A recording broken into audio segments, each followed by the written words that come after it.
بعض لوگ ایسے ہوتے ہیں بظاہر دیندار نہیں ہوتے، لیکن اللہ تعالیٰ ان سے ایسا کام لیتا ہے کہ اللہ پر بندہ شش کر اٹھتا ہے۔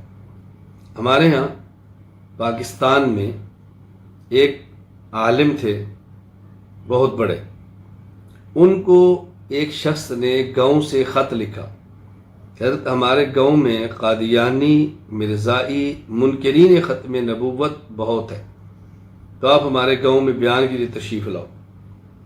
حضرت جب ان کے گاؤں میں تشریف لے گئے بیان کے لیے، تو اس گاؤں کا جو بڑا تھا نمبردار، وہ خود قادیانی تھا۔ اس نے جا کر کہا کہ مولانا خبردار، اگر آپ نے اس گاؤں میں بیان کیا، اور اس زمیندار، اس غریب سے کہا خبردار تو نے بیان ہونے دیا، اس مسجد میں قادیانی خلاف بیان کیا تو ہم تیرا یہ کر دیں گے وہ کر دیں گے۔ مولانا پہنچ گئے اس غریب کے گھر۔ اس غریب نے کہا جب میں بہت مجبور ہوں، میں آپ کا مسجد میں بیان نہیں کرا سکتا، میں آپ کو دعوت تو دے بیٹھا ہوں، یہ آپ کرایہ لیں اور آپ واپس تشریف لے جائیں۔ نے فرمایا میں تو کرائے کے لیے نہیں آیا، پیسوں کے لیے نہیں آیا، میں تو آقا نامدار صلی اللہ علیہ وسلم کی ختم نبوت کو بیان کرنے کے لیے آیا ہوں۔ مجھے یہ بتا کہ تمہارے گاؤں میں کوئی مسلمان ایسا ہو جس سے میری ملاقات کراؤ اور بڑا ہو۔ اس نے کہا جی اور تو میرے علم میں نہیں، یہاں ڈاکو ہے اور اس سے میں آپ کو ملاقات کرا سکتا ہوں، وہ روب دار ڈنڈے والا ہے۔ فرمایا ملا چلو۔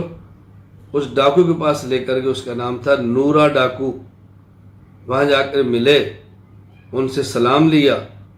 تو اس ڈاکو نے کہا کیسے تشریف لائے؟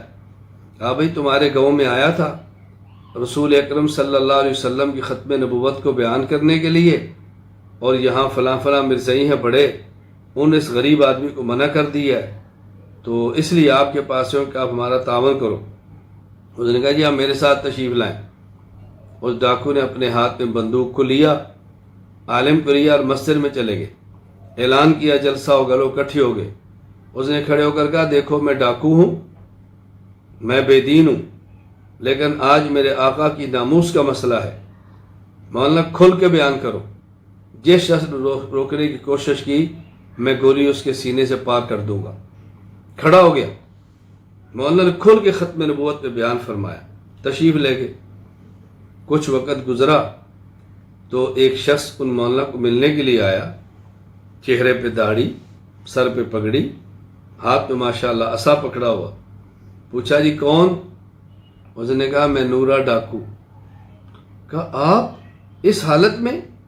اس نے کہا جی ہاں، آپ تشریف لائے تھے اور میں آپ کی معاونت کے لیے، رسول اللہ صلی اللہ علیہ وسلم کی ختم نبوت کے لیے آپ کے ساتھ کھڑا ہوا، اور اس وقت جو میں نے آپ کا پہرا دیا تو رات کو پھر حضرت رسول اکرم صلی اللہ علیہ وسلم میری خواب میں تشریف لائے، اور آپ نے آ کر پھر میری حوصلہ افزائی فرمائی، اور آپ نے میرے ساتھ اعلان محبت فرمایا۔ بس وہ دن اور یہ دن میری کایا پلٹ گئی۔ تو اب دیکھو بظاہر ایک بندہ دیندار بھی نہیں تھا، لیکن دین کے لیے نقصان دہ نہیں تھا، ذاتی معاملات جیسے بھی تھے دین کے ساتھ کھڑا ہو گیا۔ خیر میں نے آپ کی بات جو بنیادی سمجھائی ہے، ایک ہے کسی شخص کا ذال اور مذل ہونا، اور ایک ہے کسی شخص کا ذات اور مضر ہونا، یہ دو باتیں الگ ہیں، اور دونوں کی حیثیت اور نوعیت کا آپ نے ہمیشہ خیال کرنا ہے۔ آپ جتنے میرے مخاطبین ہیں، میں آپ سے پوچھتا ہوں آپ خود اندازہ فرمائیں اس وقت جتنا واسطہ آپ کو پڑ رہا ہے، اہل حق کو جتنے لوگ پریشان کرنے والے ہیں، ان میں اکثریت کن لوگوں کی ہے؟ وہ کون لوگ ہیں؟